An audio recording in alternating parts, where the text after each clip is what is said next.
종려 주일이면 단골맨으로 등장하는 본문이 예수님이 나귀 타고 예루살렘에 입성하신 그런 장면입니다. 오늘 본문은 마태, 마가, 누가, 요한 모두가 다 기록할 만큼 굉장히 중요하게 다루는 그런 본문입니다. 오늘 저는 예수님이 나귀 타고 예루살렘에 입성하신 것을 왜 그렇게 중요하게 다루는지 여기에 대해서 같이 저희가 말씀을 나눠보려 합니다. 대통령이 다른 나라를 방문하면 멋진 리무진을 타고 레드카페가 깔린 그 길을 수많은 사람들의 환영을 받으며 걷는 것이 일반적입니다. 그런데 대통령이 리무진이 아닌 독일식으로 말하면 2인용 경차를 타고 카퍼레이드를 한다면 여러분 어떨까요? 조금은 우스꽝스러운 그런 모습이 될 것입니다. 예수님이 마치 우리로 말하면 티크를 타고 카퍼레이드를 하듯 나귀 새끼를 타고 예루살렘에 입성하십니다. 로마 황제나 장군들이 개선식을 할 때에는 흰말을 타거나 흰말이 끄는 병거를 타고 뒤에 포로로 잡은 적의 왕이나 왕자들을 시설에 묶고 그 뒤에 수많은 포로들과 전리품들을 데리고 입성을 합니다.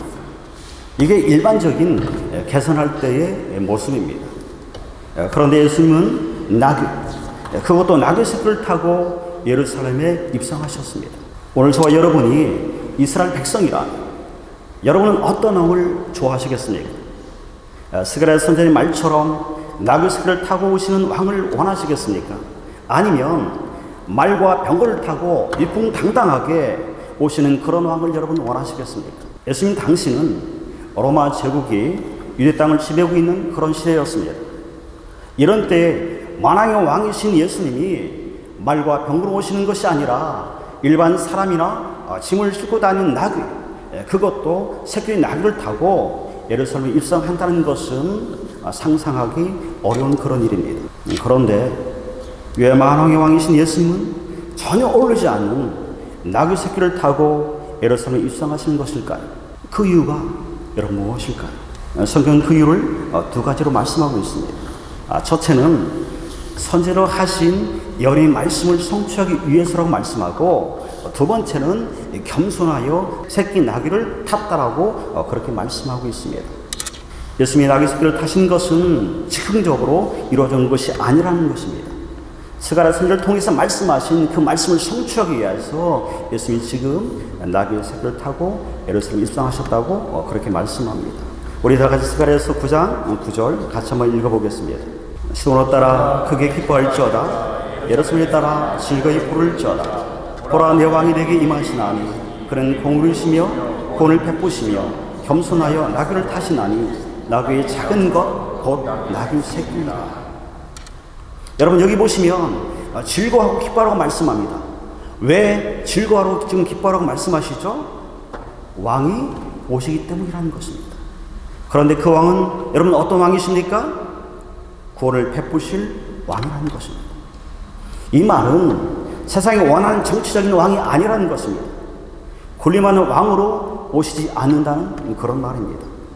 그런데도 예수님 당시 사람들은 이런 왕을 원하지 않으셨습니다. 우리는 예수님이 나귀 타고 예루살렘에 입성하실 때 모여있던 무리들의 그 입증 속에서 우리는 그것을 확인할 수가 있습니다. 우리 다 같이 마태복음 21장 우리 9절 말씀 같이 한번 읽어보겠습니다. 앞에서 가고 뒤에서 따르는 무리들이 서로 옆에 이르되 호산나 다윗의 자손이여 찬송하려도다. 주의 이름으로 오시는 이여 가장 높은 곳에서 호산나 하더라.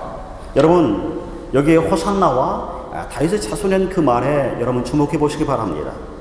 호산나는 우리를 구원하소라는 그런 뜻입니다. 그리고 다윗의 자손이라는 말은 다윗의 후손으로 다윗 같은 왕으로 오시는 분이라는 그런 말입니다. 그들이 원하는 왕은 다윗 같은 강력한 왕이었습니다. 그리고 그들은 예수야말로 그런 왕이라고 확신하고 그렇게 생각했습니다. 그래서 호산나 다윗의 자손이라고 환호하며 그들이 외치며 그들이 그 길을 따랐던 것입니다. 예수를 로마의 압제로부터 해방시켜 줄 그런 왕으로 그들이 생각했던 것이죠.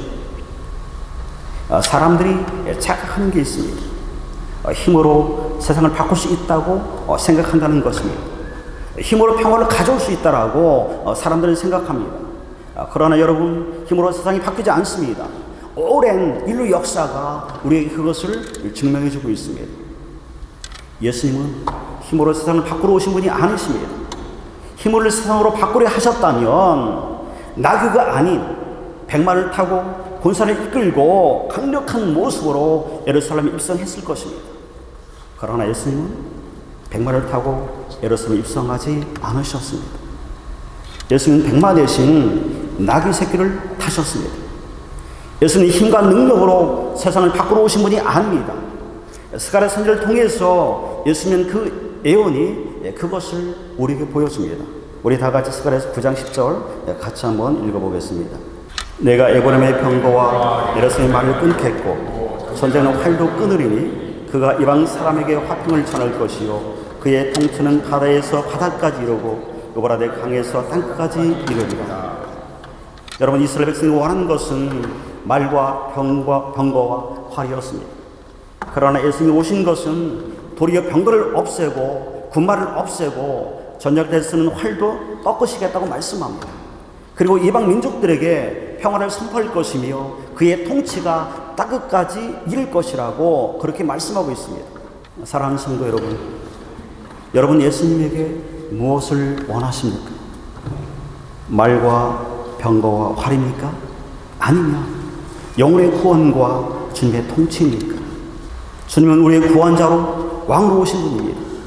주님을 나의 왕으로 나의 구원자로 고백하고 그분의 통치와 다스림 속에 살아가는 주의 자녀가 되시기를 주님의 이름으로 축원합니다. 제가 앞에서 예수님이 나귀 새끼를 타고 예루살렘에 입성하신 이유가 겸손하여 나귀 새끼를 탔다라고 그렇게 말씀을 제가 드렸습니다. 여기서 우리는 두 가지를 생각해 봐야 합니다. 왜 예수님이 나귀 새끼를 타셨는지, 그리고 여기서 말하는 겸손은 무엇을 말하는지 우리가 생각해 봐야 합니다. 왜냐하면 이것과 예수님이 예루살렘 입성과는 밀접한 그런 관계를 가지고 있기 때문에 그렇습니다. 먼저 왜 예수님이 나귀 새끼를 타셨는지 우리 같이 한번 살펴보도록 하겠습니다. 여러분, 이것은 유월절 어린 양과 깊은 관계를 가지고 있습니다. 유월절은 애굽의 10번째 재앙인 장자와 모든 짐승의 처음 난 것을 죽이는 재앙을 내릴 때 어린 양의 피를 문설주와 문인방에 바른 집은 죽음의 사자가 어린 양의 피를 보고 넘어가는 패스오버, 이것을 말합니다. 어린 양의 피를 바른 집의 장자와 짐승의 첫 새끼가 죽지 않은 것은 그들이 거룩해서가 아니라 그들이 죄가 없어서가 아니라 어린 양이 대신 피를 흘려 죽었기 때문에 그렇습니다. 이것을 대속이라고 합니다. 대속은 몸값을 받고 풀어준다는 뜻인데 그 몸값이 유월절 어린 양이라는 것입니다. 유월절을 통해서 애굽에서 노예로 살아가는 이스라엘 백성들을 보내내신 그 하나님은 이스라엘 백성들에게 유월절을 지킬 것을 명령하시면서 각 집의 장자와 가축이 처음 난 것을 하나님께 돌리라고 말씀합니다. 우리 다 같이 한번 출애굽기 13장 11절에서 12절 같이 한번 읽어보겠습니다. 여호와께서 너와 내 조상에게 맹세하신 대로 너를 가나안 사람의 땅에 인도하시고 그 땅을 내게 주시거든 너는 태에서 처음 난 모든 것과 내게 있는 가축의 처음 난 것을 다 구별하여 여호와께 돌리라. 수컷은 여호와의 것이니라. 매년 각 집의 장자와 가축이 처음 난 것을 여호와께 돌리라고 말씀하시는데 여기서 돌린다는 말은 드린다는 말입니다. 원래는 각 집의 장자와 가축이 처음 난 것을 죽여서 하나님께 드려야만 합니다. 그런데 죽여서 드린 것 대신에 양으로 대속해서 그것을 하나님께 드리라고 지금 출애굽기 13장 13절에서 말씀하고 있는 것입니다. 하나님이 이렇게 말씀하신 것은 죽음의 사자가 어린 양의 피를 보고 넘어간 그것을 기억하고 결국 그것을 잊지 말라고 지금 말씀하고 있는 것입니다. 그런데 이 어린 양이 신약의 예수 그리스도를 말씀합니다. 유월절 어린 양이신 예수님이 십자가에서 나를 대신해서 죽어주심으로 저와 여러분이 구원을 얻고 새 생명을 얻게 되었다는 것입니다.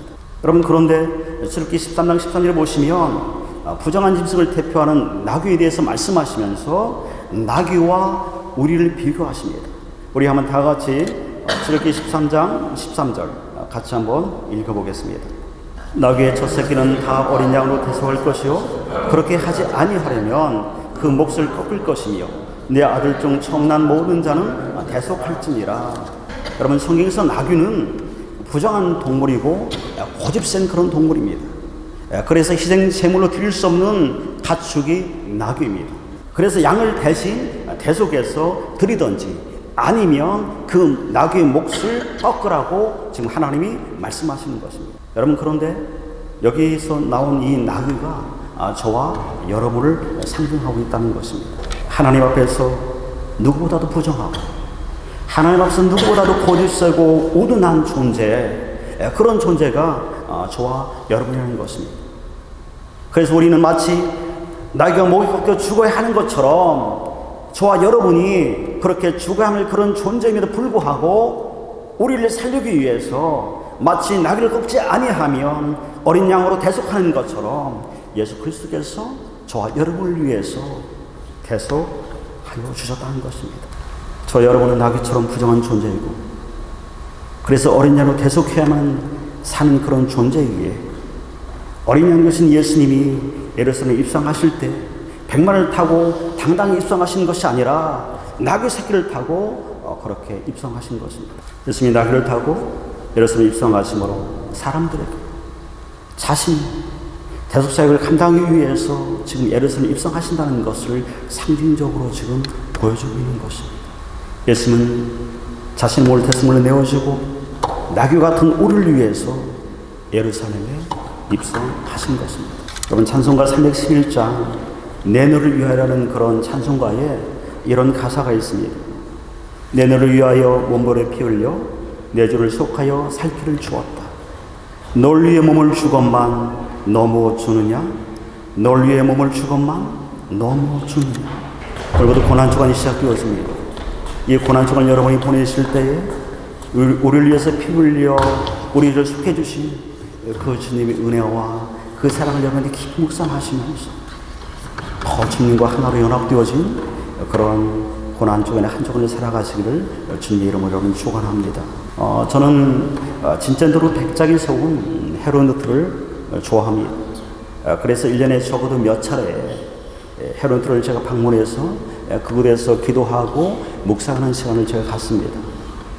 모라비안 지도에서는 진짠도 백작이 어느 날 자기가 가지고 있었던 사회적인 모든 지위와 조건들 모두 다 버리고 복음을 전하기 위해서 그가 세상에 뛰어들었을 때 그의 친구들이 진짠도로 백작에게 물었습니다. 자네의 야망은 도대체 무엇인가? 이 말을 듣자 진짠도 백작은 이렇게 대답했습니다. 그리스도뿐, 오직 그뿐. 여기에 진짠도 백작의 신앙이 그대로 담겨있죠. 그 신앙의 고백이 거의 그대로 담겨있습니다. 그 어떤 것도 아닌 그리스도뿐, 오직 그분뿐이라는 그 고백 속에서 그가 얼마나 하나님을 사랑했던지 우리는 알 수 있는 것이죠. 나귀 같은 우리를 십자가에서 대속해 주신 예수 그리스도를 향해서 진짜로 백작이 그 고백처럼 오직 그리스도뿐이라고, 오직 그분뿐이라고 여러분 그렇게 고백하시면서 하루하루의 믿음의 삶을 살아가는 여러분 되어지기를 주님의 이름으로 축원합니다. 마지막으로 예수님이 어린 나귀 새끼를 타고 예루살렘에 입성하신 것은 겸손하기 때문이라고 말씀합니다.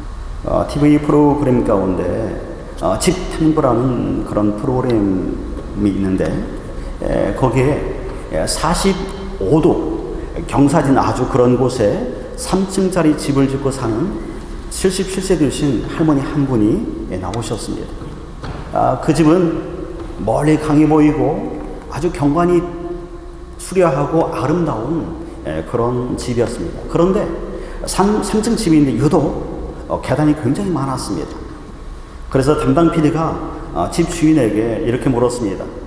계단을 오르시려면 무릎은 안 아프세요?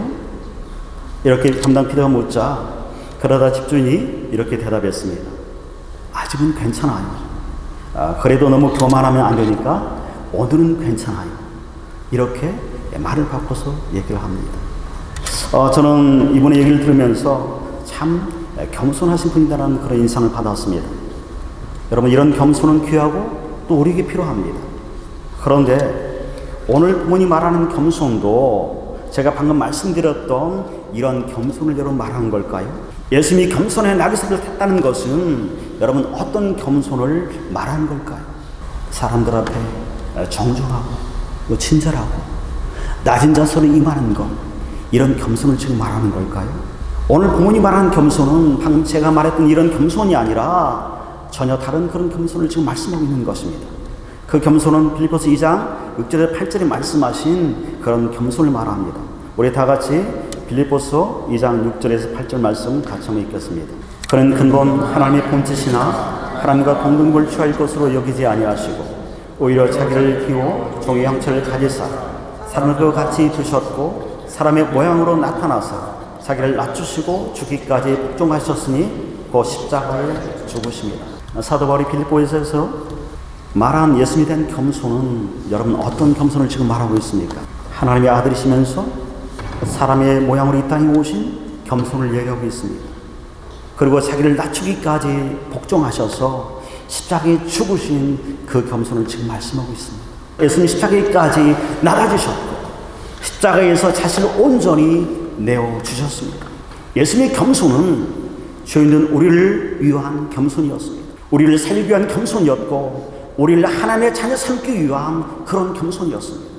이런 겸손으로 십자가까지 낮아지셨고 자신의 온몸을 십자가에 내어주셨던 그런 겸손을 행하시던 그 주님이 오늘 이 시대 가운데 믿음의 삶을 살아가는 저와 여러분에게 하나님은 우리에게 어떤 겸손을 요구하실까요? 우리가 교회를 세우고 한 영혼을 얻고 세우기 위해서 저와 여러분에게 어떤 겸손이 여러분 필요할까요? 최고의 겸손은 내가 십자가에 죽는 것입니다. 내가 살면 교회가 죽고 내가 죽으면 교회가 살게 되어집니다. 내가 살면 나의 남편이 나의 아내가 죽게 되어지고 내가 죽으면 나의 남편이 나의 아내가 살게 되어집니다. 신앙적으로 내가 죽지 않으면 내가 하나님을 끌고 나의 뜻과 나의 의지와 어떤 나의 목적대로 하나님을 수단화하고 방법화해서 내가 그렇게 하나님을 끌고 가게 되었습니다. 그리고 내가 원하는 것이 이루어지지 않으면 나는 하나님으로부터 등을 돌리고 돌아서게 되었습니다. 그러나 여러분, 내가 죽으면 어떻습니까? 내가 십자가에 내가 죽으면 내가 하나님을 끌고 가는 것이 아니라 하나님이 나를 이끌고 가셔서 그래서 하나님이 어디로 인도하시든 순종으로 반응하며 우리가 나갈 수 있게 되어지는 것입니다. 결론적으로 사랑하는 성도 여러분에게 묻습니다. 고난 주간을 시작하시면서 우리에게 예수님은 어떤 분이십니까? 호산나 다윗의 자손이여 라고 그렇게 외쳤던 무리들처럼 내가 원하는 것을 들어주시고 내가 필요한 것을 채워주시는 분으로 여러분 예수님을 알고 있지는 않습니까? 혹 예수님을 따랐던 그 무리들처럼 내가 원하는 것을 얻기 위해서 그렇게 호산나 다윗의 왕이여라고 외치고 그렇게 따랐던 그런 무리들처럼 혹 저와 여러분은 예수님을 그렇게 믿고 따르고 있지는 않으십니까?